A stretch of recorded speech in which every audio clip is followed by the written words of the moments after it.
We go live to the summary of the Group of 77 and China held in Havana. Let's listen to the statements of the representative of Libya.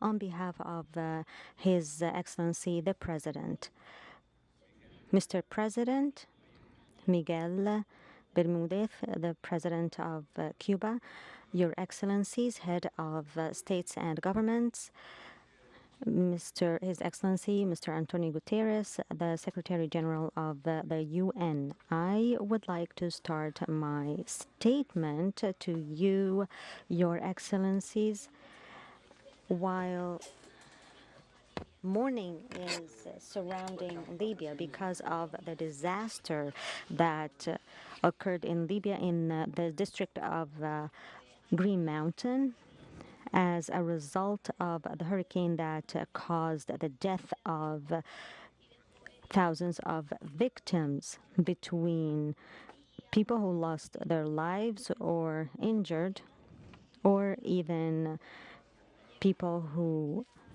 are homeless. And we are still trying to save and look for people day and night to find those who lost their lives and save the injured. Even though this hurricane caused the destruction of buildings, it built bridges and brought back connections of and bonds of love and brotherhood among people of my country. I'm saying this because my country has been through a lot of wars and divide politically, and that caused political stalemate and stopped development. The only thing that would make us feel better is for Libya to stand again on its feet, regardless of the ordeal and loss, with its people's will and the help of our friendly countries like you, in such a disaster that my country has never seen before in modern history. And this drives us to call upon our friends in this group and in the international community to support Libya and provide aid in a rapid manner and an effective way to limit the effects of the climate change and reinforce programs and adaptation projects that would help us stop the aggravation of such disasters. It is imperative that in this summit to convey a message of collaboration with the Libyan people and other states that need to stand with Libya and support it. It is imperative. It is really important to implement projects that would help with climate action and adaptation to climate change, and make a decision to hold a conference to rebuild the affected districts or regions in Libya. Ladies and gentlemen, the collective will, the constructive collective will that is behind the establishment of this group and its continuity, regardless of the changes that our world witnesses and still witnessing in the past 6 decades. This group that is still effective in order to build and that works towards building a fair and balanced world through a vision that works towards ending disparity and limitations that face the global south. We still suffer a lot of obstacles. And one of those obstacles was, one of those challenges was the pandemic and during which our country had difficulty having or being provided by vaccines. And this drives us to remind of what the global south states are suffering of because of climate change. Our country is considered a victim of the developing countries, not the developed countries, not being committed to their promises of a low carbon. That commitment that was given in Paris Agreement.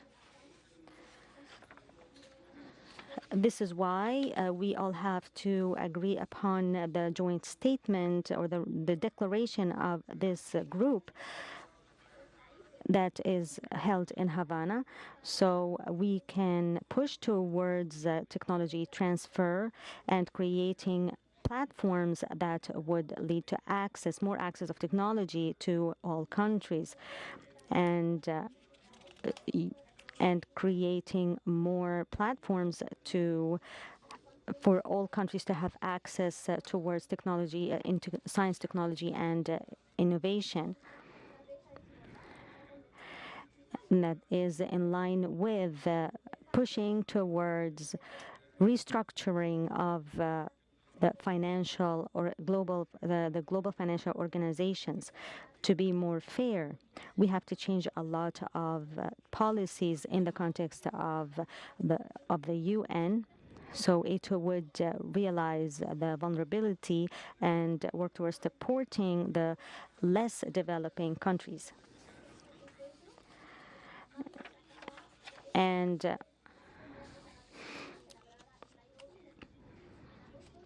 have including the semi-annual African Union conference that was held in Nairobi in last July. What we need to support and make the SDG successful by 2030 is to work and collaborate as South-South states, and so we can address all challenges and turn it into opportunities and replace dependency with a partnership.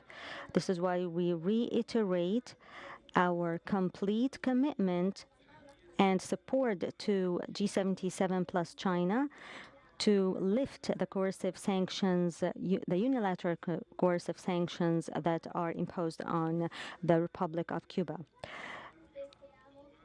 We would like to thank you all for listening, and we hope that the activities of our summit would achieve the aspirations and hopes of our peoples to achieve development and prosperity.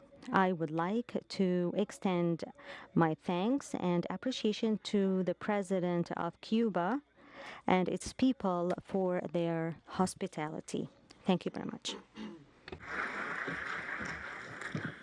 I would like to thank His Excellency Dr. Osama Ibrahim Ajad Sawan, Ambassador of the State of Libya in Brazil, who spoke on behalf of his country. And now I have the pleasure to give the floor to Madam Abud Khatib, Director of the United Nations Office for South-South Cooperation.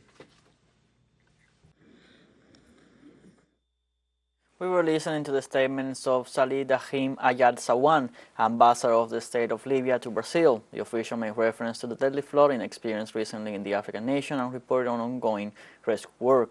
Ayad Sawan also expressed gratitude for the international support they have received.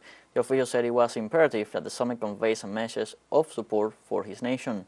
Sawan called for strengthening South-South cooperation to reach the Sustainable Development Goals and condemned all unilateral sanctions imposed against people. Stay tuned with teleSUR English for more updates on this paramount summit of G77 and China being held here in Havana.